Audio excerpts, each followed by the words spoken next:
अस्सलाम वालेकुम, मैं हूं शाहजेब खानज़ादा। इमरान खान एक बात करते हैं और उनका कोई करीबी साथी या इत्तेहादी उस बात की नफ़ी कर देता है। इमरान खान जनरल कमर जावेद बाजवा की रिटायरमेंट के बाद से अपनी सारी नाकामियों का मलबा उन पर डाल रहे हैं। पहले बराह रास्त नाम लेकर तनकीद कर रहे थे, फिर अपने ही इत्तेहादी परवेज़ इलाही की धमकी के बाद एक आदमी कहकर साबिक आर्मी चीफ को निशाना बना रहे हैं। लेकिन अब इमरान खान के करीबी साथी और सदर पाकिस्तान डॉक्टर आरिफ अलवी ने कह दिया है कि जनरल बाजवा ने तो इमरान खान और तहरीक इंसाफ की सियासी तौर पर बहुत मदद की थी। अपने एजाज़ में दिए गए एक इशारे से खिताब करते हुए सदर आरिफ अलवी ने कहा कि जनरल बाजवा और उनकी टीम ने सेनेट में इमरान खान की मदद की थी और उन्होंने इलेक्शन में भी PTI की मदद की थी। मुझे इसका इल्म है। सदर मुमलिकत का यह बयान रिपोर्ट होने के बाद ऐवान सदर के एलामिया में कहा गया है कि सदर आरिफ अलवी से गलत बयान मंसूब किया गया, जिसके मुताबिक सदर मुमलिकत ने कहा कि साबिक आर्मी चीफ और उनकी टीम ने सेनेट और आम इंतखाबात में PTI की मदद की।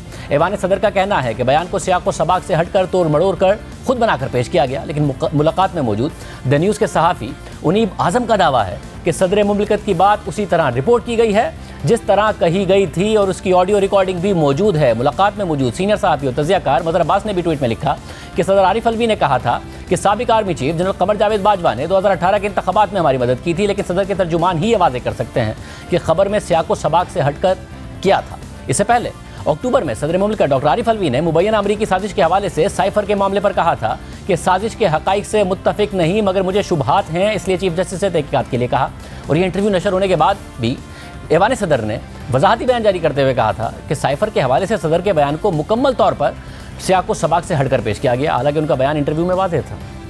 इसके अलावा इमरान खान ने एक इंटरव्यू में कहा है कि मेरे ख्याल में मार्च अप्रैल में इलेक्शन हो जाएंगे, क्योंकि मईशत के जो हालात हैं उससे इस्टेब्लिशमेंट और अदलिया को भी समझ आ जाएगी कि मुल्क की ज़रूरत इलेक्शन। यानी इमरान खान ये समझ रहे हैं कि मुल्क के मुआशी हालात इस्टेब्लिशमेंट और अदलिया को मजबूर कर देंगे कि वो फौरी इंतखाबात करवाएं। लेकिन इमरान खान के इत्तेहादी परवेज़ इलाही ये कह चुके हैं कि इस्टेब्लिशमेंट चाहती है कि मौजूदा हुकूमत अपनी मुद्दत मुकम्मल करें। लेकिन इसके बावजूद फवाद चौधरी ने भी आज यही कहा कि हमारी उम्मीद है कि मार्च अप्रैल इंतखाबात के महीने होंगे। अदलिया और फौज भी इन हालात को देखें। फवाद चौधरी ने ऐलान भी किया कि वज़ीर आला पंजाब परवेज़ इलाही 11 जनवरी से बहुत पहले एतमाद का वोट ले लेंगे। 11 तारीख है जो अगला, इसमें पंजाब में वोट ऑफ कॉन्फिडेंस की, उससे बहुत पहले हम एतमाद का वोट जो है वो हासिल कर लेंगे। इंतखाबात जो हैं वो करीब हैं। उम्मीद ये है कि पाकिस्तान में जो फैसला करने वाले लोग हैं, जुडिशरी है, पाकिस्तान की फ़ौज है, पाकिस्तान के इदारे हैं, वो भी पाकिस्तान की इस हालत को देखें, अपनी ज़िम्मेदारी महसूस करें, अपनी गलतियों से सीख के इनको मेंड करने की ज़रूरत है। एक तरफ काफ लीग और तहरीक इंसाफ पंजाब में अगले इंतखाबात के लिए सीट एडजस्टमेंट पर बात कर रहे हैं और परवेज़ इलाही एतमाद का वोट लेने के लिए सरगर्म है, और दूसरी तरफ नून लीग परवेज़ इलाही को बतौर वज़ीर आला पंजाब बहाल करने के लाहौर हाई कोर्ट के फैसले के खिलाफ सुप्रीम कोर्ट जाने का ऐलान कर चुकी है। एक तरफ ये सियासी अफरा तफरी है और दूसरी तरफ मईशत की हालत वाकई बहुत ख़राब है। वज़ीर आज़म शहबाज शरीफ ने आज खुद कह दिया है कि मुझे भी एहसास नहीं था कि मुल्क की मईशत इतनी ज़्यादा तबाह हो चुकी है। 11 अप्रैल को मैंने हल्फ उठाया तो मुझे भी एहसास नहीं था कि पाकिस्तान की मईशत इतनी ज्यादा तबाह हो चुकी है। IMF का मुआहदा खत्म हो चुका था। मगर हम इस प्रोग्राम में नून लीग के मुख्तलिफ रहनुमाओं से अदम एतमाद के दौरान भी ये कहते रहे कि मुआशी हालात बहुत ख़राब हैं, मगर वो बार बार कहते रहे कि हम मईशत संभाल कर दिखाएंगे। मगर इस वक्त सूरत हाल ये है कि खान साहब को एतमाद है कि अगले महीने इस्टेब्लिशमेंट को भी समझ आ जाएगी और उन्हें इंतखाबात मार्च अप्रैल में होते नजर आ रहे हैं, और इस एतमाद के पीछे मईशत है। हुकूमत एक ऐसी सूरत हाल में फंस गई है कि जिसमें मुल्क के पास सिर्फ 6.1 अरब डॉलर्स के ज़रिए मुबादला के ज़खायर हैं। दोस्त ममालिक से दावों के बावजूद पैसे नहीं आए हैं। पाकिस्तान को मार्च तक 8.4 अरब डॉलर्स की बैरूनी कर्जों की अदायगियाँ करनी है, और IMF की डिमांड है कि हुकूमत 2,500 अरब रुपए का बिजली का सर्कुलर डेट और 1400 अरब रुपए का गैस सेक्टर का सर्कुलर डेट कम करने के लिए बिजली और गैस की कीमतों में इजाफा करे। दिसंबर के महीने में टैक्स टारगेट के हुसूल में मुमकिन शॉर्टफॉल से निपटने के लिए मज़ीद टैक्स लगाए। पेट्रोलियम डेवलपमेंट लेवी के 855 अरब रुपए के टारगेट के हुसूल में 300 अरब रुपए का शॉर्टफॉल मुतवक्के है, तो उसको भी इजाफी टैक्सेस लगाकर पूरा करे। और डॉलर इंटरबैंक में तो 225 रुपये 82 पैसे का है, मगर ओपन मार्केट में अनऑफिशियल रेट 258 रुपए का है। इसलिए IMF का इसरार है कि हुकूमत इंटरबैंक में डॉलर को मसनूई तौर पर नीचे रखे हुए है, इसलिए ये सिलसिला बंद करे और डॉलर को मार्केट फोर्सेस पर छोड़ दे। और मेहताब हैदर की द न्यूज़ में खबर के मुताबिक IMF ने अपनी डिमांड पूरी करने के लिए हुकूमत को 2 से 3 हफ्ते का वक्त दिया है, वरना IMF की किस्त नहीं मिलेगी और डिफॉल्ट का खतरा मजीद बढ़ जाएगा। यानी या तो हुकूमत वो इकदाम करे जिससे बेपनाह महंगाई होगी, मजीद होगी और हुकूमत गैर मकबूल होगी, या फिर दूसरी सूरत में मुल्क डिफ़ॉल्ट कर सकता है और जाहिर है उससे भी हुकूमत इंतहाई गैर मकबूल होगी, रुपया और गिरेगा, महंगाई मजीद आएगी, पाकिस्तान की LCs भी नहीं खुलेंगी, ज़रूरी अशिया की किल्लत होगी और हुकूमत फिर भी गैर मकबूल होगी। इसलिए इमरान खान को एतमाद है कि जनवरी में हुकूमत और इस्टेब्लिशमेंट दोनों को समझ आ जाएगी और मार्च अप्रैल में इंतखाबात हो जाएंगे। हमारे साथ एहसन इकबाल साहब मौजूद हैं। एहसन इकबाल साहब, बहुत शुक्रिया हमें शो में ज्वाइन करने के लिए। इमरान खान साहब का एतमाद कुछ गलत नहीं है, आप लोगों से मईशत नहीं संभल रही है, IMF के साथ मामला थ्रू नहीं हो रहे हैं, दोस्त ममालिक से पैसे नहीं मिल रहे हैं, और अब खान साहब को लगता है कि जनवरी में समझ में आ जानी है बात फौज को भी।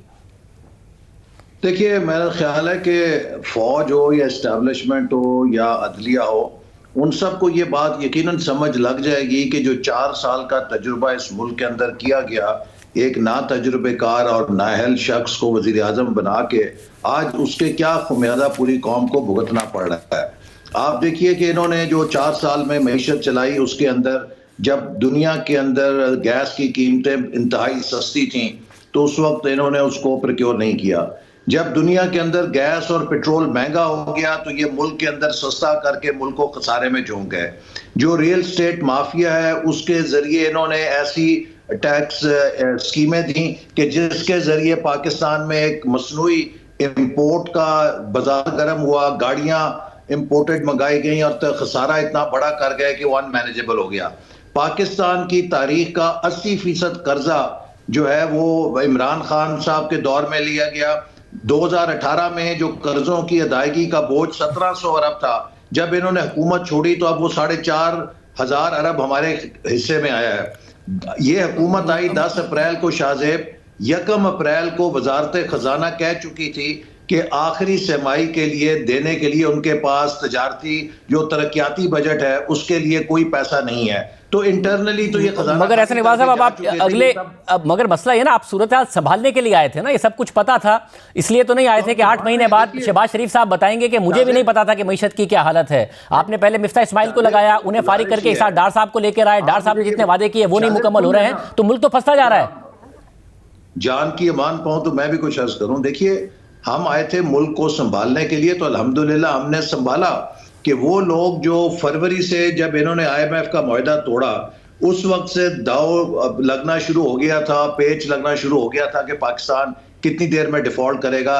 जब ये हुकूमत गई है तो लोग कह रहे थे कि 2 हफ्तों में डिफॉल्ट कर जाएगा। अल्हम्दुलिल्लाह हमने मुश्किल फैसले किए और हमने पाकिस्तान को दोबारा IMF प्रोग्राम में शामिल भी किया और डिफॉल्ट की सूरत हाल को भी बचाया। अभी जो $1 बिलियन की पेमेंट होनी थी बॉन्ड की, तो सारे लोगों ने फिर PTI के और इन लोगों ने शोर मचाया कि मुल्क डिफॉल्ट कर जाएगा। मुझे आप ये बताएं कि पाकिस्तान का जो आर्च राइवल है, हमारा हमसाया मुल्क, वो ये नहीं कह रहा कि पाकिस्तान जो है कोलैप्स कर जाएगा, वो ये नहीं कह सकता कि पाकिस्तान जो है बिल्कुल दिवालिया हो जाएगा। लेकिन इमरान खान साहब और PTI ने 24 घंटे एक नफसियाती जंग पाकिस्तान के खिलाफ शुरू कर रखी है। मगर ऐसे इकबाल साहब सिर्फ नहीं, खान साहब नहीं कह रहे हैं, माहिरीन मईशत भी कह रहे हैं, माहिरीन मईशत भी कह रहे हैं कि IMF की प्रोग्राम की बहाली नागुज़ीर है, जबकि वजीर खजाना कह रहे हैं कि आई डोंट केयर। तो इसलिए पाकिस्तान में इस वक्त मसला है। ऐसी बात नहीं है। देखिए, वजीर खजाना भी कह चुके हैं और हम सब कारबंद हैं और हम कमिटेड हैं कि IMF प्रोग्राम के साथ हमने चलना है। लेकिन बैसियत हुकूमत हमारा ये भी फर्ज है कि हम ये कोशिश भी करें कि अवाम के लिए कम से कम बोझ उसमें हम जो ले सकते हैं वो लेकर आए। देखिए, जो इस वक्त पाकिस्तान के अंदर ऑलरेडी महंगाई की सतह है वो दुनिया के अंदर हाईएस्ट है, ग्लोबल इन्फ्लेशन भी बहुत ऊंची जा रही है। तो हमने जरूर इस चीज को $30 अरब का क्लाइमेट डिजास्टर हमारे ऊपर गिरा है। 9 जनवरी को इंटरनेशनल कॉन्फ्रेंस हो रही है, उसमें भी हमने देखना है कि दुनिया किस हद तक आगे आती है, और हम सब चीजों को एक बड़ी मोहतात तरीके से लेके चल रहे हैं। लेकिन मैं फिर दोहराऊंगा कि we are committed to go with IMF programme, इसमें कोई दो राय नहीं है। और इंशाअल्लाह ताला पाकिस्तान के दोस्त मुल्क भी हमारी मदद करेंगे। शायद वो सब 9 जनवरी का इंतजार कर रहे हैं कि उस कॉन्फ्रेंस के मौके पर वो पाकिस्तान के साथ ऐसा इकबाल साहब, जो पहले UN की अपील थी, जितनी उन्होंने अपील की थी उसके मुताबिक भी पैसे नहीं मिले थे पाकिस्तान को। तो 9 जनवरी का इंतजार कर रहे हैं हमारे दोस्त ममालिक, या IMF प्रोग्राम की बहाली का इंतजार कर रहे हैं हमारे दोस्त ममालिक कि उन्हें पता हो कि पैसे देंगे तो मिलेंगे भी, कहीं पाकिस्तान डिफॉल्ट की तरफ नहीं चला जाएगा। जो प्रैक्टिकल अप्रोच है वो क्या है? आपको लग रहा है 9 जनवरी का इंतजार कर रहे हैं? पहले वाली अपील में कौन से पैसे आ गए पाकिस्तान को? मैं यकीनन पाकिस्तान को एक मुआशी बहरान का सामना है, और ये मुआशी बहरान आज किसी के शुबा नहीं है कि हमें विरसे में मिला है, और हमने अल्हम्दुलिल्लाह इसको स्टीयर किया है। और आइंदा भी स्टीयर करेंगे। एक रिफॉर्म्स का पाथ है जिसके ऊपर हमने चलना है। कुछ रिफॉर्म्स जो हैं वो इलेक्शन से पहले हो सकती हैं और कुछ डीप स्ट्रक्चरल रिफॉर्म्स जो जरा दूररस होती है उनको इलेक्शन के बाद हुकूमत आके करेगी। लेकिन ये बात तय है कि पाकिस्तान IMF के प्रोग्राम के साथ रहेगा। इस वक्त यकीनन अगर कोई ऐसे मुतालबात हैं कि जिसको हम समझते हैं कि अवाम के लिए वो नाकाबिले बर्दाश्त होंगे, तो हमारा इतना हक तो है कि हम IMF को परसुएट करने की कोशिश करें कि इनको आप थोड़ा रैशनलाइज करें। लेकिन IMF के साथ भी चलेंगे, दोस्त ममालिक भी हमारी इस कमिटमेंट को जानते हैं। और मैं फिर ये बात कहना चाहूंगा कि हमें पाकिस्तान के अंदर से ये आवाजें नहीं निकालनी चाहिए कि हम खुदा ना खास्ता डिफॉल्ट कर रहे हैं। हम कोई अफ्रीका की कोई बनाना रिपब्लिक नहीं है। पाकिस्तान एक काफी बड़ी मगर ऐसे नहीं साहब, एक तर्ज अमल भी होता है। आप कौम से भी मुतालबा करते हैं कि जी हमें अपने मीन्स के विदिन रहना चाहिए, मगर दो ही चीज़ें जो इस मुल्क में बढ़े जा रही हैं, रुपया भी गिर रहा है, ज़र मुबादला के ज़खायर भी गिर रहे हैं, महंगाई बढ़ रही है और शहबाज शरीफ की काबीना बढ़ रही है, 76 पर तादाद पहुंच गई है, बगैर पोर्टफोलियो के SPMs भर्ती किए जा रहे हैं। तो आप लोगों का अपना कंडक्ट है कहाँ जिससे लगे कि एक संजीदा हुकूमत है जो डिलीवर करना चाहती है और खुद भी वही कर रही है जिसका आवाम से मुतालबा कर रही है? देखिए, बात यह कि कोई इस मामले में दो राय नहीं है कि हम सबको इस वक्त कॉस्ट कटिंग करनी है। और जो इस वक्त उनके स्पेशल असिस्टेंट्स हैं, जितने भी कौमी असम्बली के मेंबरान हैं, वो कोई फालतू पर्क्स एंड प्रिविलेजेस नहीं ले रहे। उनके वही पर्क्स एंड प्रिविलेजेस हैं जो बैसियत रुकन है कौमी असम्बली है। तो वो एक सिर्फ टाइटल की हद तक उनको जिम्मेदारियां दी गई हैं। बाकी मैं ये जरूर कहूंगा कि हमें बैसियत कौम अपने अंदर खुद एहतसाबी करनी चाहिए। देखिए, यूरोप के अंदर बांग्लादेश ने भी इस एनर्जी क्राइसिस के ज़माने में अपने तजारती मराकज़ को सनसेट के बाद बंद कर दिया है। और हमारे यहाँ हम 12-12, 2-2 बजे तक जो बिजलियाँ जलाकर बैठते हैं और हमारे ताजर बरादरी कहती है कि हम किसी किस्म की पाबंदी नहीं मानेंगे। हमें ये देखना चाहिए कि हम शहनशाहों की तरह नहीं रह सकते जबकि हमारी मईशत इस इंपोर्ट के दबाव के तहत सिसक रही है। तो मैं ये अपील करूंगा पाकिस्तान की बिजनेस कम्युनिटी से, उनको भी अपना हिस्सा डालना होगा। और पंजाब हुकूमत जो कि इन चीजों पे मगर आप नहीं इंप्लीमेंट करा पा रहे हैं, अपना रवैया आप तब्दील करना होगा। काफी टाइम से अनाउंस कर रहे हैं, इंप्लीमेंट नहीं करा पा रहे हैं। तो एक और तरीका है कि आज के शादी हॉल्स के लिए, कमर्शियल मराकज़ के लिए आप 8 बजे के बाद जो फी यूनिट रेट है उसको 4 गुना 5 गुना कर दीजिए। ये कर दीजिए शाहजेब। उसमें सूरत हाल है ना कि जो सूबाई हुकूमतें हैं, इन्फोर्समेंट के लिए हम उनके डिपेंड करते हैं। और पाकिस्तान की सबसे बड़ी जो डेंसिटी है पॉपुलेशन की वो पंजाब सूबे में है। और पंजाब का जो कंजम्पशन का पैटर्न है वो पूरे मुल्क को मुतासिर करता है। और इसीलिए मैं उम्मीद करता हूं कि पंजाब की हुकूमत भी सियासत नहीं करेगी बल्कि अपनी कौमी जिम्मेदारी को महसूस करेगी और इस हवाले के साथ वो जो हुकूमत की एनर्जी बचाओ के जो इकदामात हैं उसमें वो हिस्सा लेगी। तो आपको नहीं लग रहा कि जनवरी में इस्टेब्लिशमेंट का भी आप पर दबाव आ जाएगा, जो कि इमरान खान साहब की उम्मीद है कि जी चीज़ें नहीं संभल रही हैं, एक नए मैंडेट के साथ नई हुकूमत चाहिए, इसलिए इलेक्शन की तरफ जाएं? देखिए, इलेक्शन का मतलब क्या है? पहला मतलब यह है कि काउंसिल ऑफ कॉमन इंटरेस्ट का वो फैसला जो इमरान खान साहब कर गए हैं कि अगला इलेक्शन नई मर्दमशुमारी के ऊपर होगा, उसकी खिलाफ वर्जी की जाए और फेडरेशन के अंदर एक नया तनाज़ा खड़ा कर दिया जाए। इलेक्शन होने से पहले ही वो मुतनाज़ हो जाएंगे। दूसरी बात यह है कि जब आप खुद कह रहे हैं कि मईशत के ये हालात हैं और जब दहशतगर्दी के भी हालात हमारे सामने हैं, तो हम 4 महीने के लिए मुल्क को किसी बेयकीनी के अंदर धकेल दें जिसमें मुल्क की कोई फुल फ्लैश्ड हुकूमत ना हो। तीसरी बात यह कि सिंध और बलूचिस्तान के अवाम जिनको अगले 6-8 महीने हमें अपने पैरों पे खड़ा करना है, उनके सर पे छत डालनी है, उनको भूल के हम इमरान खान साहब की जो ईगो है उसे मुतमईन करने के लिए पूरे मुल्क को झोंक दें इलेक्शन के अंदर। मैं समझता हूं कि ये गैर फितरी भी है, गैर सियासी भी है और गैर आईनी भी है, चूंकि काउंसिल ऑफ कॉमन इंटरेस्ट का फैसला खुद इमरान खान साहब करके गए हैं। मगर ऐसा नहीं साहब, कुछ उसके बाद 4 महीने हल्का बंदी के होंगे, अगस्त तक ये मुद्दत खत्म होगी, फिर अक्टूबर में इलेक्शन हो जाएंगे। मगर ऐसे साहब कुछ करते भी तो नजर आए ना। एक तो फिर माशी फ्रंट पर मैंने आपसे सवालात किए, दूसरा आप खुद जो दहशतगर्दी की बात कर रहे हैं उसमें अमेरिका हो, बरतानिया हो, सऊदी अरब हो, आप देख रहे हैं किस किस्म के थ्रेट का इजहार किया जा रहा है पाकिस्तान के हवाले से जो उनका यहाँ पर स्टाफ मौजूद है। ये क्या कोई अच्छी हेडलाइंस जा रही हैं? दहशतगर्दी के हमले बढ़ गए हैं, बहुत ज्यादा इजाफा हो गया है इस साल, तो कंट्रोल हो क्या रहा है एग्जैक्टली? अगर ना मईशत कंट्रोल हो रही है ना दहशतगर्दी कंट्रोल हो रही है। ये सब वो दहशतगर्दी है जिसको पीटीआई की हुकूमत मुल्क के अंदर घुसा के गई है और किसको इसमें शुबा है कि टीटीपी के साथ जो मामलात हैं वो पीटीआई के दौर में हुए, उन्हें इनग्रेस दी गई खैबर पख्तूनख्वा के अंदर, और वो पाकिस्तान जिसको हमने मुस्लिम लीग नून का ये क्रेडिट है कि हमने कराची से लेकर खैबर पख्तूनख्वा तक दहशतगर्दी का कलाकामा किया था।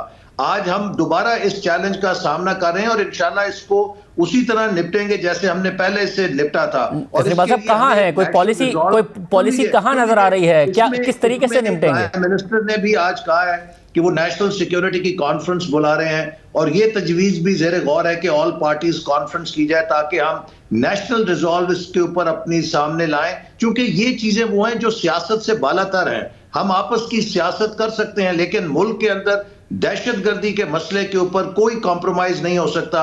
मुल्क के जो मफादात हैं उनसे खेलने की किसी को इजाजत नहीं दी जा सकती और हुकूमत इस फ्रंट के ऊपर भी और मईशत के ऊपर अपना किरदार अदा कर रही है। और जहां तक इस्टेब्लिशमेंट का सवाल है, शायद इस्टेब्लिशमेंट मेरे और आपसे ज्यादा बाखबर है, चूंकि उसके जराए काफी हैं कि मुल्क को इस अंजाम में पहुंचाने के लिए किसने कितना हिस्सा डाला है। बहुत शुक्रिया। एहसन इकबाल साहब हमारे साथ मौजूद थे। इमरान खान साहब ने एस्टैब्लिशमेंट से एक नई डिमांड की है ISI का, वो आइंदा अगर हुकूमत में आए तो एक अलग रोल चाहते हैं, और वो क्या रोल है और किस हद तक इमरान खान साहब की जो डिमांड्स हैं वो खतरनाक है, इस बात करेंगे ब्रेक के बाद।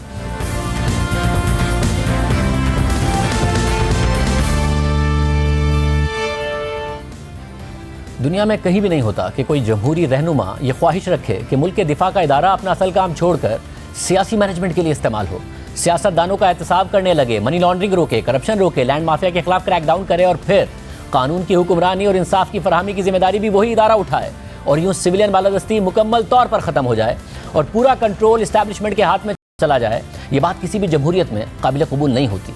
लेकिन साबिक वज़ीर आज़म इमरान खान एक तरफ अपनी सारी नाकामियां फौज पर डाल रहे हैं कि हुकूमत में उनके हाथ में कुछ नहीं था, और दूसरी तरफ आइंदा हुकूमत में आकर भी उनका प्लान यही है कि पाकिस्तान की खुफिया एजेंसी ISI एहतसाब से लेकर कानून की हुक्मरानी कायम करने, मनी लॉन्ड्रिंग रोकने, स्मगलिंग रोकने और यहाँ तक के ज़मीनों पर कब्जे रोकने के लिए भी किरदार अदा करे। यानी आइंदा हुकूमत में आकर इमरान खान की नज़र में एक यही तरीका है पाकिस्तान को दलदल से निकालने का। लेकिन दिलचस्प बात यह है कि पौने 4 साल तक ISI उनके कंट्रोल में रही और 2 DG ISI उनकी मर्जी के रहे, मगर वो खुद ये काम उनसे क्यों नहीं करा सके और क्यों मुल्क को तरक्की की राह पर नहीं डाल सके। बल्कि इमरान खान ने तो इसी इंटरव्यू में खुद ये तस्लीम कर लिया कि उनके 3 साल में $10 अरब की तो सिर्फ दुबई में प्रॉपर्टीज खरीदी गई। हालांकि इमरान खान इक़्तिदार में आने से पहले आवाम को यह ख्वाब दिखाते रहे कि पाकिस्तान में सालाना $10 अरब की तो मनी लॉन्ड्रिंग होती है और वो इक़्तिदार में आकर इसे रोकेंगे। अमेरिका की स्टेट डिपार्टमेंट की रिपोर्ट है कि हर साल पाकिस्तान में $10 अरब मनी लॉन्ड्रिंग होती है। 1000 अरब रुपया जब इस मुल्क का हर साल चोरी होकर बाहर जाता है, आपको अंदाजा है पाकिस्तान जब हर साल बेकारियों की तरह भीख मांगता है और कर्जे लेता है, इस कौम को गुलाम बनाता है। फिर अगस्त 2018 में इक़्तिदार में आए तो दिसंबर 2018 में इमरान खान ने दावा किया कि 26 ममालिक से पाकिस्तानियों के $11 अरब के बैंक अकाउंट्स का पता चल गया है। 26 मुल्कों से जो अब तक डेटा आया और अभी डेटा खुलता जा रहा है, आप हैरान होंगे कि 26 मुल्कों से जो अब तक पाकिस्तानियों के बैंक अकाउंट्स आए हैं वो $11 अरब हैं। $11 अरब। हम यहाँ 4-4, 5-5 अरब के भी दुनिया के चक्कर लगा रहे हैं। $11 अरब पाकिस्तानी शहरियों के। लेकिन ये पैसा तो नहीं आया, बल्कि खुद इमरान खान ने काला धन सफ़ेद करने के लिए एमनेस्टी स्कीम का ऐलान ज़रूर कर दिया और खुद इसकी तशहीर भी करते रहे।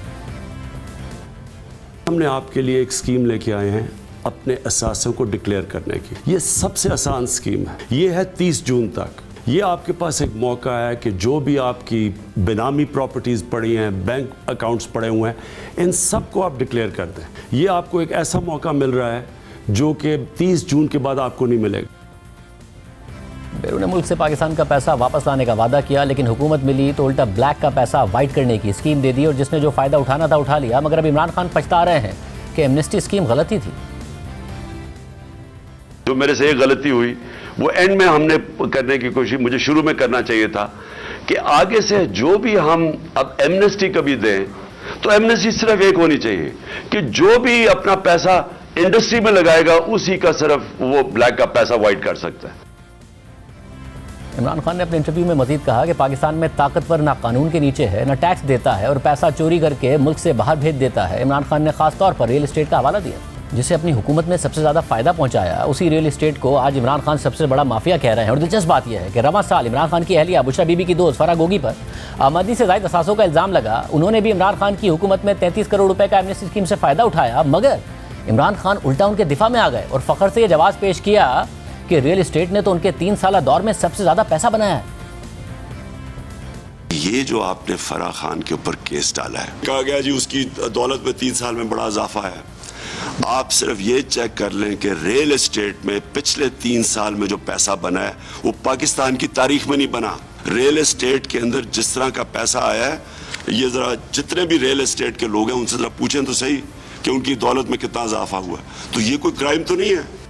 आज इमरान खान कह रहे हैं कि प्रॉपर्टी माफिया मुल्क से पैसा कमाकर मनी लॉन्ड्रिंग के जरिए बाहर ले जाता है और ISI के जरिए उसे पकड़ना चाहते हैं। मगर इमरान खान हुकूमत में बरतानवी हुकूमत ने एक बिजनेस टाइकून के 190 मिलियन पाउंड यानी 50 अरब रुपए पकड़कर पाकिस्तान को दिए। यानी उनकी हुकूमत में बरतानिया में एक पाकिस्तानी बिजनेस टाइकून पर 190 मिलियन पाउंड यानी 50 अरब रुपए का जुर्माना हुआ, जो किसी भी पाकिस्तानी पर तारीख का सबसे बड़ा जुर्माना था। और ये रकम पाकिस्तानी हुकूमत को मिलनी थी, मगर तहरीक इंसाफ की हुकूमत में यह रकम कौमी खजाने में जमा कराने के बजाय सुप्रीम कोर्ट के उसी अकाउंट में एडजस्ट कर दी गई, जहां पहले ही इस प्रॉपर्टी टाइकून के जिम्मे 460 अरब रुपए वाजिबुल अदा थे।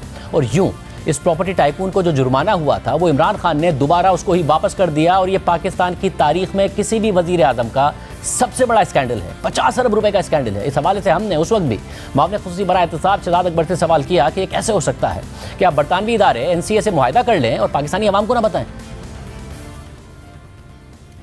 ये जो पैसा है ये पाकिस्तान में आके स्टेट बैंक में जाएगा या सुप्रीम कोर्ट ने जो पहले ही फैसला दिया हुआ 460 अरब रुपए का उसमें जाएगा? जितना मैंने आपको बताया है कि प्रेस रिलीज की जो पैरामीटर्स हैं उसके बाहर मैं नहीं जा सकता। उसमें लिखा हुआ है स्टेट ऑफ पाकिस्तान को आएगा और फिर आगे से जिस तरह से वो आगे खर्च किया जाएगा वो भी आने वाले दिनों में आपके सामने। आपका ये दावा कि गवर्नमेंट ने एफर्ट की और लूटी हुई दौलत वापस आ रही फिर गलत साबित हो गया ना, क्योंकि सुप्रीम कोर्ट में केस पहले से है और अगर वो सुप्रीम कोर्ट में ये पैसे जमा कराते हैं तो आप लोगों की तो कोई विक्ट्री नहीं है लूटी हुई दौलत, क्योंकि तो सुप्रीम कोर्ट का पहले से फैसला है। आपके सामने 2 एजेंसीज ने जिन्होंने काम किया उनकी दोनों की तरफ से एक पोजीशन प्रेस आ गई है और साथ ये भी बतला दिया गया है कि इसकी जो फर्दर डिटेल्स हैं एज पर दैट एग्रीमेंट वो डाइवर्ज नहीं की जा सकती।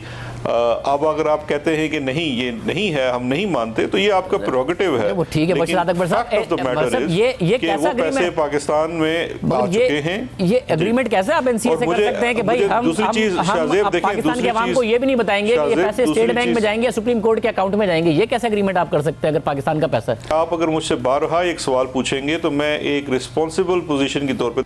शहजाद अकबर ने उस वक्त हमें तो तफसीलात नहीं बताई, लेकिन बाद में काबीना इजलास की अंदरूनी कहानी बताते हुए साबिक वफाकी वजीर फैसल वाउडर ने इंकिशाफ किया कि शहजाद अकबर ने एक सील्ड लिफाफा दिखाया, काबीना अरकान के इसरार के बावजूद उसे नहीं खोला। उनके अलावा 2 और वज़रा ने सवालात भी उठाए मगर काबीना से मंजूरी ले ली गई। वज़ीर आज़म इमरान खान भी वहाँ मौजूद थे। खुद इमरान खान ने आज तक इस इल्ज़ाम पर कोई वजाहत पेश नहीं की है, मगर फैसल वाउडा कह रहे थे कि कारोबारी आदमी कोई भी चीज़ प्लेट में रख कर नहीं देता, बदले में उसने भी बहुत सी जगहों पर फ़ायदे दिए होंगे। तो ये फ़ायदा किसने लिया? इस हवाले से इमरान खान की अहलिया बुशरा बीबी और उनकी दोस्त फराह खान गोगी का नाम भी सामने आ चुका है, जिसमें इसी बिजनेस टाइकून से अलकादरी ट्रस्ट के लिए ज़मीन और अतियात लिए गए। लेकिन इस हवाले से खुद इमरान खान ने आज तक कुछ नहीं बताया।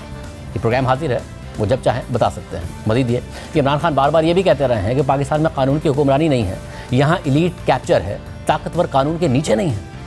मगर खुद इमरान खान दरियाए रावी के किनारे शहर की तामीरात के मंसूबे में ताकत के जोर पर कमज़ोर किसानों को दबा रहे हैं। वो खुद इस मुतनाज़ मंसूबे की तशहीर करते रहे हैं, ट्वीट्स करते रहे हैं। लाहौर हाई कोर्ट ने यह मंसूबा कलअदम करार दिया तो इमरान खान ने साइट का दौरा किया और इस मंसूबे के फ़वाइद गिनवाए और इसे सुप्रीम कोर्ट में चैलेंज कर दिया। और आज भी उनकी पंजाब हुकूमत में किसान अपनी ज़मीनों से बेदखल हो रहे हैं और एहतजाज कर रहे हैं। अब सिर्फ ये एक मामला नहीं है, इमरान खान इस्टेब्लिशमेंट के किरदार के हवाले से ख़ुद भी बहुत ज़्यादा कन्फ्यूज़ हैं और आवाम को भी हैरत में डाल देते हैं। सुबह कुछ कह रहे होते हैं और शाम को कुछ और कह रहे होते हैं, और अब तो एक ही इंटरव्यू में एक बात करके थोड़ी देर में ही बिल्कुल उलट बात कर देते हैं। इमरान खान ने ताज़ा बयान ये दिया है कि ISI को मनी लॉन्ड्रिंग और करप्शन से लेकर एहतसाब में किरदार अदा करना चाहिए, मगर अब से कुछ ही दिन पहले इमरान खान ने इसके बिल्कुल बरक्स बयान दिया था कि मेरी हुकूमत में जनरल बाजवा ने मुझे बताया कि आप के लोगों के खिलाफ करप्शन की फाइलें बनी हुई हैं, वीडियोज़ हैं, तो मैंने उनसे कहा कि क्या ये हमारी एजेंसियों का काम है? मुझे एक जगह बताया गया जनरल बाजवा ने कि जी आपके लोगों के ऊपर हमारे पास तो फाइलें हैं उनकी करप्शन की, उनके ऊपर फिल्में बनी हुई हैं, उनकी वीडियोस बनी हुई हैं। अब मैंने उससे भी कहा कि क्या ये हमारी एजेंसीज का काम है, क्या ये उनका काम है आके बताएं कि जनाब इसके ऊपर ये फाइल है तो हमने उसकी फलानी फाइल बनाई हुई है और हमने उसके कोई वीडियो बनाई हुई है। ये किधर होता है? अब मसला यह है कि अवाम इमरान खान के कौन से बयानिए को दुरुस्त माने और किस बयानिए को गलत माने, क्योंकि खुद इमरान खान जब इक़्तिदार में थे वो तो एजेंसी को किसी और काम के लिए इस्तेमाल किया करते थे। वो खुद कई बार एतराफ़ कर चुके हैं कि करप्शन या मनी लॉन्ड्रिंग रोकने के लिए नहीं, बल्कि वो एजेंसीज़ को अपनी सियासी मैनेजमेंट के लिए इस्तेमाल करते थे। इमरान खान ये भी कह चुके हैं कि वो जनरल रिटायर्ड फैज़ हमीद को गुज़िश्ता साल DGISI के ओहदे पर बरकरार रखना चाहते थे ताकि वो उनकी हुकूमत को गिरने से बचाएं।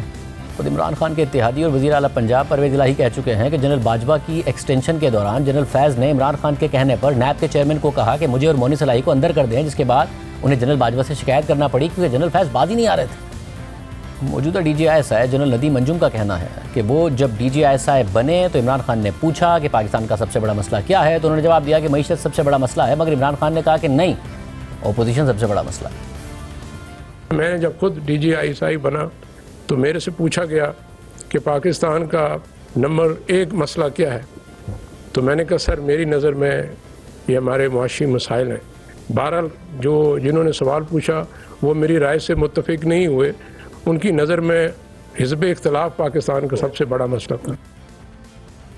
यही नहीं, FIA जिसका असल में काम था कि वो मनी लॉन्ड्रिंग और करप्शन की तहकीकात करे, इमरान खान उसे भी अपने सियासी मफादात के लिए अपोजिशन के खिलाफ इस्तेमाल करना चाहते थे। ये बात साबिक DG FIA बशीर मेमन खुद बता चुके हैं। उमर चीमा साहब की स्टोरी में लिखा हुआ है कि आपको बुलाकर ये कहा और आपको ताना दिया कि आपने कुछ नहीं किया, और मैंने एक फ़ोन कॉल नैब को की और देखें अगले दिन शहबाज शरीफ गिरफ्तार हो गया। इसको कहते हैं वफादारी। ये किसने कहा था आपको? जाहिर है चीफ एग्जीक्यूटिव वो उन्होंने मुझे कहा था, तो बाद में साबित भी हो गया ना कि उन्होंने किए बहुत सारे केसेस। वज़ीर आज़म इमरान खान ने आपको ये कहा? जाहिर है वही चीफ एग्जीक्यूटिव है ना पाकिस्तान के। आज आसिफ के खिलाफ तो वज़ीर आज़म ने बहुत ज़्यादा तकारीर में भी कहा था कि उनके इकामे का मसला है। कामा रखना is not a crime, it's a work permit too. ये गद्दारी का केस जुमरे में कैसे आ गया? वो गद्दारी का केस बनाना चाह रहे थे। और नैब ने केसेस कैसे बनाए? इमरान खान कानून की हुक्मरानी की बात करते हैं, मगर जब एक खातून उनके पास नैब के उस वक्त के चेयरमैन जावेद इकबाल की मुबैना हिरासानी की शिकायत लेकर गई और वीडियो सबूत दिखाए, तो देखिए इमरान खान ने क्या किया। इमरान खान साहब से भी आपकी मुलाकात हुई थी, आजम खान और ताहिर खान से नहीं, इमरान खान साहब खुद वज़ीर आज़म से भी आपकी मुलाकात हुई थी? जी बिल्कुल। क्या कहा था उन्होंने? वज़ीर आज़म हाउस में उनके ऑफिस में मुलाकात हुई और क्या कहा उन्होंने? जी PM ऑफिस गई थी मैं, वहाँ पे उन्होंने आज़म खान साहब थे, ताहिर खान साहब थे और 2-3 लोग थे, मुझे सबका नाम नहीं पता था। वहाँ पे ये मिले मुझे, उन्होंने मुझे ये कहा कि आप परेशान ना हो, आप मदीने की रियासत में हैं और यहाँ पे सबको इंसाफ मिलेगा। मैं आपकी इन्वेस्टिगेशन में स्टार्ट करवा रहा हूँ, इंक्वायरी कमेटी बिठा रहा हूँ, ये कर रहा हूँ, वो कर रहा हूँ। और बारहा यकीन दहाने के बाद ये हुआ कि मेरी वीडियोस का फ़ायदा इन्होंने उठाया, अपोजिशन को ब्लैकमेल किया या जैसे भी इन्होंने अपने केसेस बंद करवाए, वो सब आपके सामने है। ये सारा मामला है कि इमरान खान अपनी हुकूमत में ISI समेत तमाम इदारों को किस तरह और किस काम के लिए इस्तेमाल करते रहे। अब कानून की हुक्मरानी की बात कर रहे हैं, उनको फ़ौज से शिकायत भी हो गई है, लेकिन जब माजी में दीगर सियासतदानों को फ़ौज और एजेंसी से शिकायत होती थी तो इमरान खान ये वजह बताते थे कि एजेंसीज़ को उनकी करप्शन का पता चल जाता है। मेरा तो ऐसा कोई मामला नहीं। सुहेल बड़ाई साहब की मुलाकात हुई इमरान खान साहब से, क्या मंतक है इन तमाम बयानात की? उनसे पूछेंगे एक ब्रेक के बाद। हमारे साथ सीनियर साहब रज़ाकार सुहेल बड़ाई साहब मौजूद हैं। बड़ाई साहब बहुत शुक्रिया। बड़ाई साहब आपकी भी इमरान खान साहब से मुलाकात हुई है, असेंबलियाँ तहलील वो करने जा रहे थे, वो मामला तो फिलहाल टल गया, मगर वो फिर भी कह रहे हैं कि मार्च और अप्रैल में उनको इलेक्शन नज़र आ रहे हैं और जनवरी के महीने तक इस्टेब्लिशमेंट को भी समझ में आ जाएगी और वो भी इलेक्शन की तरफ जाएंगे। क्या ऐसी चीज़ है जो इमरान खान साहब को एतमाद दे रही है? वो मईशत का बार बार हवाला दे रहे हैं, आपको लगता है ऐसा ही होने जा रहा है? जी, वो समझते हैं कि बार बार जो उनका ज़ोर था कि मईशत जो है वो इस काबिल नहीं रही कि इसको मज़ीद प्रोलॉन्ग किया जाए, और वो समझते हैं कि हुकूमत घुटने टेक देगी और मजबूर हो जाएगी, वगरना इनसे मामलात जो हैं वो चलेंगे नहीं। और दूसरा शायद उनको ये भी उम्मीद है कि जो नई इस्टेब्लिशमेंट है वो भी कुछ इसमें रोल अदा करेगी। और अगरचे फिल साथ साथ वो ये भी कहते हैं कि अभी बाजवा डॉक्ट्राइन चल रही है और अभी मेरे ख़िलाफ़ जो है वो चीज़ें हो रही हैं और होंगी और मज़ीद, लेकिन साथ ही साथ उन्हें कहीं से उम्मीद भी है। तो ये दोनों फीलिंग्स उनके अंदर मौजूद हैं। एक तरफ ये खौफ कि उनको नाअहल करार दे दिया जाएगा और दूसरी तरफ ये उम्मीद कि जो इकॉनमी है और जो मुल्क की पॉलिटिकल सिचुएशन है ये इस्टेब्लिशमेंट को फोर्स करेगी कि वो नए इलेक्शन जल्दी कराए। और आपको मौजूदा हालात में क्या खान साहब की उम्मीद बराती नज़र आती है या जो उनका खौफ है वो दुरुस्त है, ऐसा होने जा रहा है? ऐसा लगता है कि खौफ जो है वो ज़्यादा हावी नज़र आता है। ऐसा नहीं लगता कि कोई पॉलिसियाँ चेंज होती हुई नज़र आए इस्टेब्लिशमेंट की या गवर्नमेंट की। ये ठीक है कि कुछ बेहतर होता अगर ये जून जुलाई में इलेक्शन करा दें, सितंबर तक ना जाएं, और उससे अगर ये खान साहब फ़र्ज़ करें असम्बली डिज़ाल्व कर देते हैं और ऊपर से रिज़ाइन भी कर देते हैं, तो फिर इस तरह का खाली सिस्टम चलाना जिसमें अपोजिशन ना हो, ये वैसे भी बड़ा मज़ाक़ खेज़ होगा, जमहूरियत और इलेक्शन का भी मजाक होगा। तो फिर जितनी जल्दी हो इलेक्शन करवा देने चाहिए। मगर क्या ये हो पाएगा कि पंजाब असेंबली वाकई तहलील हो जाए, या ये मुश्किल होगा इमरान खान साहब के लिए तहलील करना? नहीं, कोई मुश्किल नहीं होगा। अगर फ़र्ज़ करें ये असम्बली जो है वो क्लियर हो जाती है तो खान साहब तो तैयार हैं कि पंजाब असम्बली और KP असम्बली जो है उसको तहलील करने के लिए। उस दिन उस दिन हाई कोर्ट ने जो फ़ैसला दिया कि जिसमें उन्होंने अंडरटेकिंग ली असम्बली ना तोड़ने की, मैं उस वक्त बैठा था खान साहब के पास, तो वो इस अंडरटेकिंग के बड़े सख्त ख़िलाफ़ थे कि हम ये अंडरटेकिंग क्यों दें, हम तो असम्बली तोड़नी है हमने, या हम ये अंडरटेकिंग नहीं देंगे। तो वहाँ तो ये फीलिंग बड़ी क्लियर है कि वो असम्बली तोड़ना चाहते हैं। मगर फिर क्या परवेज़ इलाही हावी हो गए? कैसे मान गए खान साहब? नहीं, हालात हावी हो गए। पहले वोट ऑफ कॉन्फिडेंस आ गया गवर्नर की तरफ, फिर नो कॉन्फिडेंस आ गई, फिर कोर्ट का डिसीजन आ गया। तो ज़ाहिर है इस वक्त की जो इस्टेब्लिशमेंट है और इस वक्त की जो हुकूमत है वो नहीं चाहते फ़ौरन इलेक्शन, तो इसलिए उनके रास्ते में ये रुकावटें तो हैं, लेकिन वो कहते हैं कि जब भी ये रुकावट हटेगी मैं फ़ौरन असम्बली तोड़ दूँगा और KP भी साथ ही तोड़ दूँगा। और एक और बात, भाई साहब, वो बार बार इस बात का गिला करते हैं कि जी इख्तियार मेरे पास नहीं था, इसलिए जो मेरी हुकूमत की नाकामियाँ हैं उसका ज़िम्मेदार भी मैं नहीं हूँ। वो पिछली इस्टेब्लिशमेंट को ज़िम्मेदार ठहराते हैं, जनरल बाजवा को ज़िम्मेदार ठहराते हैं। मगर वो फिर कह रहे हैं कि मुल्क अगर ठीक हो सकता है तो ISI ही सारी कार्रवाई करे, मनी लॉन्ड्रिंग के ख़िलाफ़ भी करे, रूल ऑफ लॉ के लिए भी करे, रियल इस्टेट माफिया के ख़िलाफ़ भी कार्रवाई करे। ये सारे काम ISI ही करेगी तो फिर मुल्क आगे चल सकता है। एग्जैक्टली क्या चाहते हैं वो? कंट्राडिक्शन है उनके बयानात में बहुत ज़्यादा। मैंने यही जो कंट्राडिक्शन है इसका उनसे सवाल पूछा था। मैंने कहा भाई सारी जो रवायती दुनिया भर की रवायती सियासत है वो ये कहती है कि अदारों का कोई मुदाखलत नहीं होनी चाहिए। आप मुदाखलत भी चाहते हैं और उन्हें न्यूट्रल भी चाहते हैं। तो ये बात तो कहते हैं कि देखें पाकिस्तान एक दूसरे मुल्कों से अलग मुल्क है, यहाँ की जो इस्टेब्लिशमेंट है वो इतनी स्ट्रांग है कि आप उसको आउट नहीं कर सकते, और आप आउट नहीं कर सकते तो उसकी मदद लें और उसकी मदद से जो है आप करप्शन को और मनी लॉन्ड्रिंग को ख़त्म करें। तो उनकी सोच में और जो हमारी रवायती सियासी सोच है इसमें बड़ा फ़र्क है। हम तो ये कहते हैं ना कि भाई या तो फ़ौज के बिल्कुल मुदाखलत नहीं होनी चाहिए, जब मुदाखलत हो तो उसको हम जमहूरियत के ख़िलाफ़ समझते हैं। खान साहब ऐसा नहीं समझते। उनका जो जमहूरी सांचा है, जो भी जमहूरी खाका है, उसमें फ़ौज का रोल मौजूद है। अच्छा, मगर यही मॉडल था जो पौने 4 साल उनकी हुकूमत थी, वो मॉडल नाकाम हो गया। मगर वो चाहते हैं कि अगर आइंदा भी हुकूमत मिले तो उसी मॉडल के तहत आगे चलें। नहीं, उसमें वो चाहते ये हैं कि बॉस मैं हूँ। वो कहते हैं कि पहले बॉस जो थे वो पहले बाजवा साहब ज़्यादा स्ट्रांग थे, अब वो ख़ुद बॉस बनना चाहते हैं, वो ख़ुद स्ट्रांग होना चाहते हैं और वो चाहते हैं अदारे उनकी मर्ज़ी पे काम करें सब। और जिस तरीके से इदारों ने उनकी मर्ज़ी से काम किया था, आपके ख्याल में दोबारा उनको ये सहूलत मैसर आ सकेगी? मुश्किल लग रहा है इस वक्त। ऐसा लगता है कि अदारे पिछली जो पहले कर चुके हैं उसका ही मुद्दा जो है वो उसको निकाल नहीं पा रहे, उसको जस्टिफाई नहीं कर रहे।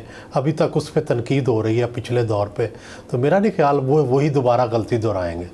और बड़ाई साहब, एक ज़ाहिर एक रोमांस था 2018 से पहले जो हमें नज़र आता था खान साहब को लेकर, खान साहब के नारों और दावों को लेकर इस्टेब्लिशमेंट के अंदर भी, जिसकी वजह से उनका रास्ता हमवार हुआ। अब जो मौजूदा क़यादत है वो ज़ाहिर है उन्होंने काम भी किया हुआ है खान साहब के साथ, करीब से जानते भी हैं। आपके ख्याल में वो रोमांस बहाल हो सकता है दोबारा जब खान साहब बातें करते हैं, जो एक आइडियलिज़म की बातें करते हैं उसके साथ? मुझे नहीं लगता कि ये जो लोग जिन्होंने उनके साथ काम किया हुआ है या जिन्होंने उनकी वर्किंग को देखा हुआ है वो मायल होंगे कि उन्हें दोबारा से वही चांस दिया जाए या उससे भी बेहतर चांस दिया जाए 2/3 का। मेरा नहीं ख्याल कि वो इस बात पर आमादा है, और यही रुकावट है कि उनका जो माजी का तजर्बा है वही रुकावट बना हुआ है उनको दोबारा इक़्तिदार पे आने से। बहुत शुक्रिया भाई साहब की गुफ्तगू आपने सुनी। आज के प्रोग्राम में इतना ही। इजाज़त दीजिए। अल्लाह हाफ़िज़।